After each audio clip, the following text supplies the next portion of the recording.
Welcome back to the Year in Rock. A number of non-musical events in 1991 were so emblematic of larger social issues that they touched us all in one way or another. Basketball star Magic Johnson announcing he contracted HIV, the ongoing abortion debate, the rise of so-called political correctness on college campuses, and the crumbling of communism in Eastern Europe, among other things. Right now, here's a look at the state of the world. The New World Order. I was strident to intolerant as a younger man. I'd rather die than wrong. Have to retire from the labor. In the Soviet Union, an attempted coup by communist diehards nearly toppled President Mikhail Gorbachev, but thanks largely to Russian Republic leader Boris Yeltsin, it failed, effectively ending more than 70 years of state commitment to communist ideology. The future's in the air, can feel it everywhere. With the decline of the Soviets as a global threat, President George Bush announced, for the first time since the dawn of the atomic age, a U.S. intention to scale back its own nuclear arsenal. I'm therefore directing that the United States eliminate its entire worldwide inventory of ground-launched, short-range, that is, theater, nuclear weapons. Ironically, with freedom suddenly so in vogue elsewhere in the world, here in the States, labor unions and their friends in Congress mounted an attempt to keep foreign musicians and other artists out of the country with inexplicably restrictive new visa laws. I don't care where you come from, it's all a sham. One native musician, Don Henley, led a campaign to buy away the unprotected portions of environmentalist Henry David Thoreau's Walden Woods from real estate developers. Today, civilization is knocking at the door of Walden Woods in the form of commercial development. Such liberal sentiments were seen to be running amok at many colleges and universities in the guise of political correctness, a movement that sought to restrict free speech and academic inquiry in the name of a fashionable political orthodoxy. In PC lingo, blacks were to be called African Americans, plainly disabled people were only differently abled, and short people, in one extremely silly locution, were said to be vertically challenged. There were also serious questions raised about exactly what facts were being taught in the name of multiculturalism. My victory. The most politically incorrect person of the year was one-time American Nazi and Klansman David Duke, who may have lost a runoff election to become governor of Louisiana, but who may not fade from the scene as quickly as some might hope. In this campaign, for the heart, the soul, and the spirit of this country, that campaign is not over. It's only just beginning. Blatant racism was hardly confined to Louisiana in 1991, however. In Los Angeles, a bystander videotaped uniformed police savagely beating Rodney King, a black motorist who had been stopped for speeding.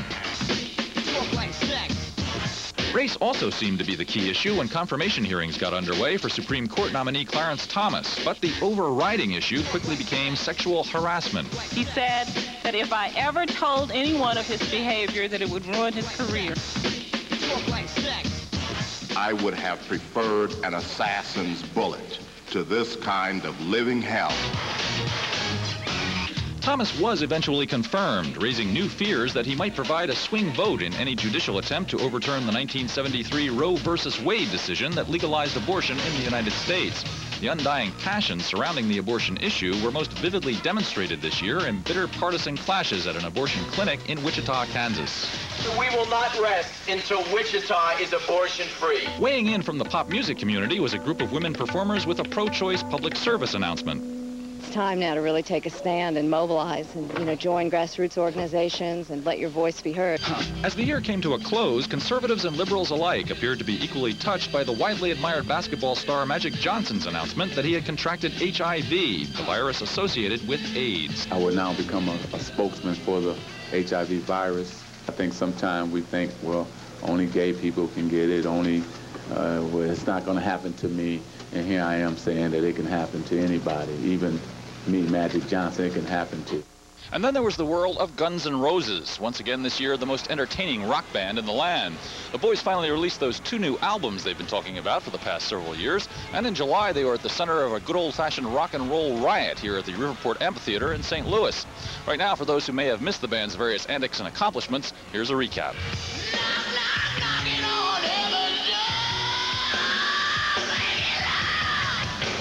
The band began the year at January's Rock in Rio festival with 2 new members in tow, keyboardist and occasional conga man Dizzy Reed and former Cult drummer Matt Sorum. And it ended up being the best thing that's ever happened to the band. You know, it made us a lot stronger as a group. You know, we got to be friends again in a different way because the tensions to make a new album have been so hard on us in LA. You know, we're getting it done, but, you know, we really ended up needing this. It was kind of therapeutic. Then came promises of a tour, for which the Guns warmed up with a blitz of one-night mini-dates that ripped through San Francisco, Los Angeles, and New York City. The band's New York date also doubled as a video shoot for the Terminator 2 track You Could Be Mine, which eventually arrived on MTV, tagged with an appearance by the Terminator himself. We filmed the show in the Ritz, and then, you know, I guess Arnold was flying back from Cannes or something. I want to be in the video. Finally, on Memorial Day weekend, Guns N' Roses launched their first ever headlining tour. I get up around 7, get out of bed around 9. Ever since we started, we've been aiming at, you know, we wanted our second major album. We wanted a headlining tour, you know, and to do it right. And it feels great. In a lousy season for concert tours, the Guns N' Roses show, with Skid Row opening up, prospered. And of course, there was never a dull moment. Every show, it seemed, featured an Axl Rose rant or two. And in St. Louis, after he jumped into the crowd to protect a fan or grab a camera or something, an actual riot ensued, resulting in 15 arrests, 80 injuries, a purported $200,000 worth of property damage, and the band's most heartfelt thanks in the notes to its next album.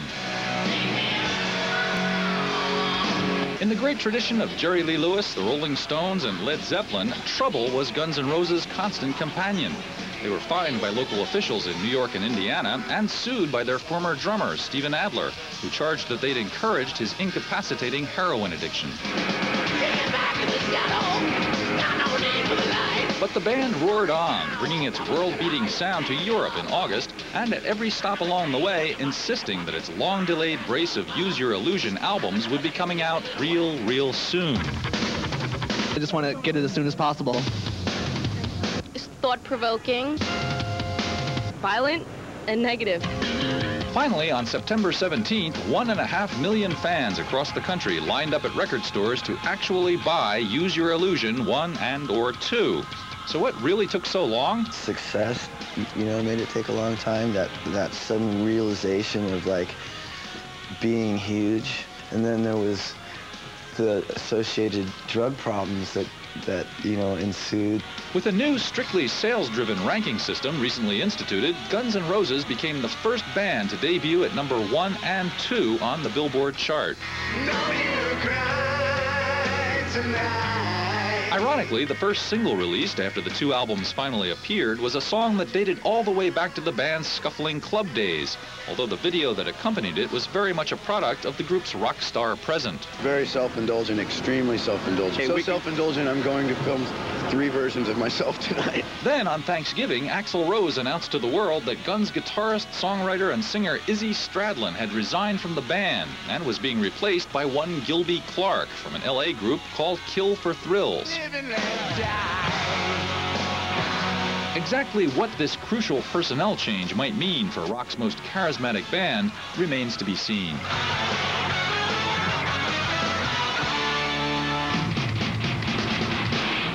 Guns N' Roses back out on the road again right now, and no doubt gearing up to make another year's worth of who knows what kind of news. That about concludes this look back at the year in rock 1991. We wound up back at MTV's home base, Times Square in New York City.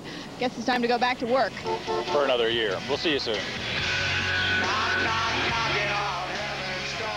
Be sure to catch MTV's Day in Rock tonight at 8:30 p.m., 7:30 Central. Right now, stay tuned for more of the best of 1991 with Steve Isaacs, only on MTV.